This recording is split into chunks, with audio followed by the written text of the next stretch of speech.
ಸೌಜನ್ಯ ಹಂತಕ ಸಂತೋಷ್ ರಾವ್ ಪರ ಹೋರಾಟ ಮಾಡಿ ಮುಂಚೂಣಿ ನಾಯಕ ಅಂತ ಹೇಳಿಕೊಂಡ ಮಹೇಶ್ ಶೆಟ್ಟಿ ತಿಮ್ಮರೋಡಿ ಅವರಿಗೆ ಈ ಬಾರಿ ಸಂಕಷ್ಟ ಫಿಕ್ಸ್ ಆಗಿದೆ. ಈ ಹಿಂದೆ ಹಲವು ಬಾರಿ ಎದುರಾಗಿದ್ದಂಥ ಸಂಕಷ್ಟಗಳನ್ನು ಅವರು ಕಾನೂನಿನ ಮೂಲಕ ಬಗೆಹರಿಸಿಕೊಂಡಿದ್ದರು. ಮಹೇಶ್ ಶೆಟ್ಟಿ ತಿಮ್ಮರೋಡಿಯವರ ವಿರುದ್ಧ ಕೆಲವು ತಿಂಗಳ ಹಿಂದೆ ಗಡೀಪಾರು ನೋಟಿಸು ಆಗಿತ್ತು. ಯಾಕಂತ ಹೇಳಿದರೆ ಮಹೇಶ್ ಶೆಟ್ಟಿ ತಿಮ್ಮರೋಡಿಯವರು ಬೆಳ್ತಂಗಡಿ ಪೊಲೀಸ್ ಸ್ಟೇಷನ್ನಲ್ಲಿ ಕಮ್ಯುನಲ್ ಗೂಂಡಾಗಳ ಪಟ್ಟಿಯಲ್ಲಿ ಇದ್ದವರು.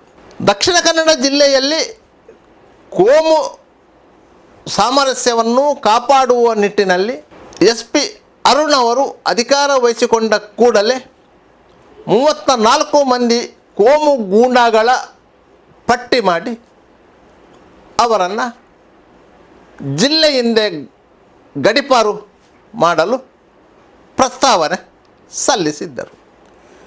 ಈ ಸಂಬಂಧವಾಗಿ ಪುತ್ತೂರು ಸಹಾಯಕ ಆಯುಕ್ತರು ಗಡೀಪಾರು ನೋಟಿಸು ನೀಡಿ ಎಲ್ಲರಿಗೂ ವಿಚಾರಣೆಗೆ ಹಾಜರಾಗುವಂತೆ ಸೂಚನೆ ನೀಡಿದ್ದರು. 34 ಮಂದಿಯಲ್ಲಿ ಬಹುತೇಕ ಮಂದಿ ಸಹಾಯಕ ಆಯುಕ್ತರ ಸೂಚನೆಯ ನೋಟಿಸನ್ನು ಜಿಲ್ಲಾ ನ್ಯಾಯಾಲಯದಲ್ಲಿ ಪ್ರಶ್ನೆ ಮಾಡಿದರು. ಜಿಲ್ಲಾ ನ್ಯಾಯಾಲಯ ಆ ಆದೇಶಕ್ಕೆ ತಡೆ ನೀಡಿದೆ. ಸದ್ಯಕ್ಕೆ ಎಲ್ಲ 33 ಮಂದಿಗೆ ಆ ತಡೆ ಆದೇಶ ಇದೆ. ಆದರೆ ಮಹೇಶ್ ಶೆಟ್ಟಿ ತಿಮ್ಮರೋಡಿಯವರು ಜಿಲ್ಲಾ ನ್ಯಾಯಾಲಯಕ್ಕೆ ಸಲ್ಲಿಸಿದಂತಹ ಅರ್ಜಿಯನ್ನು ಜಿಲ್ಲಾ ನ್ಯಾಯಾಲಯ ವಜಾ ಮಾಡಿತ್ತು. ಯಾಕಂತ ಹೇಳಿದರೆ ಮಹೇಶ್ ಶೆಟ್ಟಿ ತಿಮ್ಮರೋಡಿಯವರ ಮೇಲೆ ಕೋಮು ಗಲಭೆಗೆ ಸಂಬಂಧಪಟ್ಟಂತೆಯೇ ಹಲವಾರು ಪ್ರಕರಣಗಳು ದಾಖಲಾಗಿವೆ. ಆ ಪ್ರಕರಣದಲ್ಲಿ ಬಹುತೇಕ ಪ್ರಕರಣಗಳು ನ್ಯಾಯಾಲಯದಲ್ಲಿ ಖುಲಾಸೆಯೂ ಆಗಿದೆ. ಕೆಲವೊಂದು ಪ್ರಕರಣಗಳು ನ್ಯಾಯಾಲಯದಲ್ಲಿ ವಿಚಾರಣಾ ಹಂತದಲ್ಲಿದೆ. ಅವರ ಮೇಲೆ ದಾಖಲಾಗಿರುವ ಎಲ್ಲ ಪ್ರಕರಣಗಳು ಸಾರ್ವಜನಿಕ ಶಾಂತಿಭಂಗಕ್ಕೆ ಕಾರಣವಾದಂತಹ ಪ್ರಕರಣಗಳೇ. ಆದ್ದರಿಂದ ಅವರು ಸಲ್ಲಿಸಿದಂತಹ ಅರ್ಜಿಯನ್ನು ಜಿಲ್ಲಾ ನ್ಯಾಯಾಲಯ ಮಾನ್ಯ ಮಾಡಿರಲಿಲ್ಲ. ಆದ್ದರಿಂದ ಮಹೇಶ್ ಶೆಟ್ಟಿ ತಿಮ್ಮರೋಡಿಯನ್ನು ರಾಯಚೂರು ಜಿಲ್ಲೆಯ ಮಾನ್ವಿ ತಾಲೂಕಿಗೆ ಗಡೀಪಾರು ಮಾಡುವ ಆದೇಶ ಊರ್ಜಿತದಲ್ಲಿತ್ತು.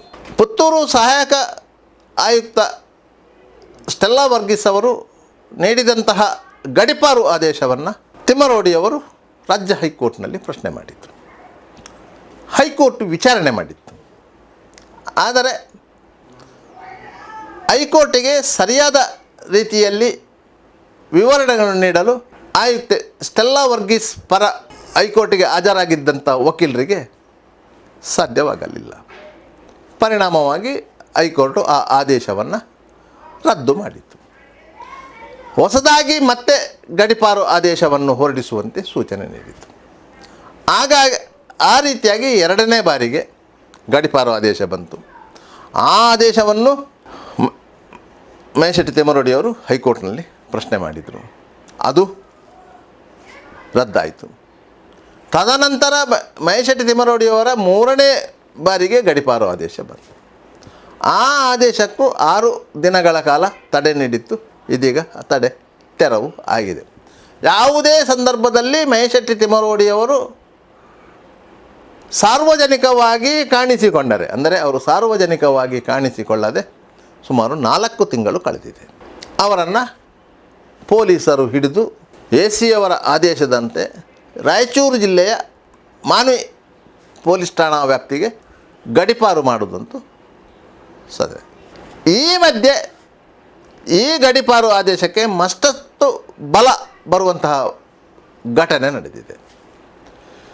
ಕೆಲವು ತಿಂಗಳ ಹಿಂದೆ ಖಾಸಗಿ ವಾಹಿನಿಯೊಂದರಲ್ಲಿ ಯಕ್ಷ ತಲಿಕೆ ಎನ್ನುವಂಥ ಕಾರ್ಯಕ್ರಮ ಪ್ರಸಾರವಾಗಿತ್ತು. ಆ ಕಾರ್ಯಕ್ರಮ ಪ್ರಸಾರವಾದಂತಹ ಸಂದರ್ಭ ಯಾವುದು ಅಂತ ಹೇಳಿದರೆ, ಧರ್ಮಸ್ಥಳದ ಸ್ನಾನಘಟ್ಟದ ಪರಿಸರದಲ್ಲಿ ಸಾವಿರಾರು ಹೆಣಗಳನ್ನು ಹೂತು ಹಾಕಲಾಗಿದೆ ಎಂದು ಹೇಳಿಕೊಂಡು ಬಂದಂತಹ ಮುಸುಗುಧಾರಿ ಹೇಳಿಕೆಯನ್ನು ಆಧರಿಸಿ ಪುತ್ತೂರು AC ಸ್ಟೆಲ್ಲಾ ವರ್ಗೀಸ್ ಅವರ ನೇತೃತ್ವದಲ್ಲಿ ಪೊಲೀಸರು ಮತ್ತು ರಾಜ್ಯ ಸರ್ಕಾರ ಅಸ್ತಿತ್ವಕ್ಕೆ ತಂದಿದ್ದಂತಹ SIT ಅಧಿಕಾರಿಗಳ ತಂಡ ಉತ್ಖನನ ನಡೆಸ್ತಿತ್ತು. ಮುಸುಕುದಾರಿ ಚೆನ್ನಯ್ಯ ತೋರಿಸಿದಂತಹ 13 ಸ್ಥಳಗಳನ್ನು ಅಗೆದಿತ್ತು, ಮತ್ತೆ 4 ಸ್ಥಳಗಳನ್ನು ಅಗೆದಿತ್ತು. ಎಲ್ಲಿಯವರೆಗೆ ಅಗೆದಿತ್ತು ಅಂತ ಹೇಳಿದರೆ ಖಾಸಗಿ ಜಾಗವನ್ನು ಅಗೆದಿತ್ತು, ಧರ್ಮಸ್ಥಳದ ಬಾಹುಬಲಿ ಬೆಟ್ಟದ ಬುಡವನ್ನು ಅಗೆದಿತ್ತು. ಒಟ್ಟಾರೆಯಾಗಿ ಅಗೆಯುವುದೇ ಕೆಲಸವಾಗಿತ್ತೇ ಹೊರತು ಅಲ್ಲಿ ಯಾವುದು ಸಿಕ್ಕಲಿಲ್ಲ. 6ನೇ ಗುಂಡಿಯಲ್ಲಿ ಕೆಲವೊಂದು ಮೂಳೆಗಳು ಸಿಕ್ಕಿದವು ಹೊರತು ಬೇರೆ ಅಸ್ಥಿಪಂಜರಗಳು ಸಿಕ್ಕಿಲ್ಲ. ಆದರೆ ಬಂಗ್ಲಗುಡ್ಡೆಯಲ್ಲಿ ನೇಣು ಹಾಕಿಕೊಂಡ ಸ್ಥಿತಿಯಲ್ಲಿದ್ದಂಥ ಒಂದು ಅಸ್ಥಿಪಂಜರ ಸಿಕ್ಕಿತ್ತು, ಮತ್ತಷ್ಟು ಮೂಳೆಗಳು ಸಿಕ್ಕಿತ್ತು. ಆ ಅಸ್ಥಿಪಂಜರಕ್ಕೂ ಆ ಮೂಳೆಗಳಿಗೂ ಕೆಲವೊಂದು ದಾಖಲೆಗಳು ಅಲ್ಲಿ ಸಿಕ್ಕಿತ್ತು. ಅದು ಯಾರದ್ದು ಎನ್ನುವುದು ಖಚಿತವಾಗಿತ್ತು. ಈ ವಿಚಾರವನ್ನು ಇಟ್ಟುಕೊಂಡು ಯಕ್ಷಗಾನದಲ್ಲಿ ಹೆಸರು ಮಾಡಿದಂತಹ ಕಲಾವಿದರು ಖಾಸಗಿ ವಾಹಿನಿಯ ಯಕ್ಷತಲಿಕೆ ಕಾರ್ಯಕ್ರಮದಲ್ಲಿ ಬುರುಡೆ ಗ್ಯಾಂಗ್ ಎನ್ನುವಂತಹ ಒಂದು ಸ್ಕಿಟ್ಟನ್ನು ಪ್ರದರ್ಶನ ಮಾಡಿದ್ದರು. ಯೂಟ್ಯೂಬ್ನಲ್ಲಿ ಅದು ಲಕ್ಷಾಂತರ ಮಂದಿಯನ್ನು ತಲುಪಿತ್ತು. ಆ ಯೂಟ್ಯೂಬನ್ನು ಇತ್ತೀಚೆಗೆ ಯಾರೋ ಒಬ್ಬರು ಮಹೇಶ್ ಶೆಟ್ಟಿ ತಿಮ್ಮರೋಡಿಯವರಿಗೆ ತೋರಿಸಿದರು. ಖಾಸಗಿ ವಾಹಿನಿಯಲ್ಲಿ ಇಂತಿಂಥ ಯಕ್ಷಗಾನ ಕಲಾವಿದರು ಈ ರೀತಿಯಾಗಿ ಅವಹೇಳನ ಮಾಡಿದ್ದಾರೆ ಅಂತೇಳಿ ತಕ್ಷಣ BP ಏರಿಸಿಕೊಂಡಂತಹ ತಿಮ್ಮರೋಡಿಯವರು ಯಕ್ಷಗಾನದಲ್ಲಿ ಸಕ್ರಿಯರಾಗಿರುವಂತಹ ಗುರುವಾಯನಕೆರೆ ಪ್ರಜ್ವಲ್ ಅವರಿಗೆ ದೂರವಾಣಿ ಕರೆ ಮಾಡಿ ಯಕ್ಷಗಾನ ಕಲಾವಿದರಾದ ದಿನೇಶ್ ಕೊಡಪದವು ಮತ್ತು ಸುಂದರ್ ರೈ ಮಂದಾರ ಇವರ ಬಗ್ಗೆ ಅವಾಚ್ಯವಾಗಿ ನಿಂದಿಸಿದರು. ಅವರ ಮನೆಯವರ ಬಗ್ಗೆಯೂ ನಿಂದನೆ ಮಾಡಿದರು, ಬೆದರಿಕೆಯನ್ನೂ ಹೊಡ್ಡಿದರು. ಈ ಆಡಿಯೋ ಕ್ಲಿಪ್ಪನ್ನು ಪ್ರಜ್ವಲ್ ಗುರುವಾಯನಕೆರೆ ಅವರು ಸುಂದರ್ ರೈ ಮಂದಾರ ಅವರಿಗೂ ಕಳಿಸಿದರು, ದಿನೇಶ್ ಕೊಡಪದವ್ ಅವರಿಗೂ ಕಳಿಸಿದರು. ಅವರಿಬ್ಬರೂ ಹೋಗಿ ಪುತ್ತೂರು ಗ್ರಾಮಾಂತರ ಠಾಣೆಯಲ್ಲಿ ಮಹೇಶ್ ಶೆಟ್ಟಿ ತಿಮ್ಮರೋಡಿಯವರ ವಿರುದ್ಧ ದೂರು ನೀಡಿದ್ದಾರೆ. ಪೊಲೀಸರು ನ್ಯಾಯಾಲಯದ ಅನುಮತಿ ಪಡೆದು ಕೇಸು ದಾಖಲಿಸಿಕೊಂಡಿದ್ದಾರೆ. ಇದೇ ವೇಳೆ ನಿಂದನೆಗೊಳಗಾದಂತಹ ದಿನೇಶ್ ಕೊಡಪದವ್ ಅವರ ತಾಯಿಯವರು, ಯಾಕಂದರೆ ಅವರ ಬಗ್ಗೆಯೂ ಕೆಟ್ಟದಾಗಿ ಮಾತನಾಡಿದ್ದಾರೆ, ಅವರ ಹೆಂಡತಿಯ ಬಗ್ಗೆಯೂ ಮಾತನಾಡಿದ್ದಾರೆ, ಅವರ ಮಕ್ಕಳ ಬಗ್ಗೆಯೂ ಮಾತನಾಡಿದ್ದಾರೆ. ಅದರಿಂದ ಅವರು ಹೋಗಿ ಪುತ್ತೂರು ಮಹಿಳಾ ಠಾಣೆಗೆ ದೂರು ಕೊಟ್ಟಿದ್ದಾರೆ. ಮಹಿಳಾ ಪೊಲೀಸರು ಕೇಸು ದಾಖಲಿಸಿಕೊಂಡಿದ್ದಾರೆ. ಈ 3 ಕೇಸುಗಳು ಈಗ ದಾಖಲಾಗಿದೆ. ಅವರು ಮಹೇಶ್ ಶೆಟ್ಟಿ ತಿಮ್ಮರೋಡಿಯವರು ಸಿಕ್ಕಿದರೆ ನೋಟಿಸು ನೀಡ್ತಾರೆ. ಸಾಮಾನ್ಯವಾಗಿ ಕೇಸು ದಾಖಲಾದ ಕೂಡಲೇ 7 ವರ್ಷಗಳಿಗಿಂತ ಒಳಗಿನ ಶಿಕ್ಷೆಯ ಪ್ರಮಾಣವಿರುವ ಸೆಕ್ಷನ್ಗಳು ಆಗಿರುವುದರಿಂದ 35+1 ನೋಟಿಸ್ ಕೊಡಬೇಕು.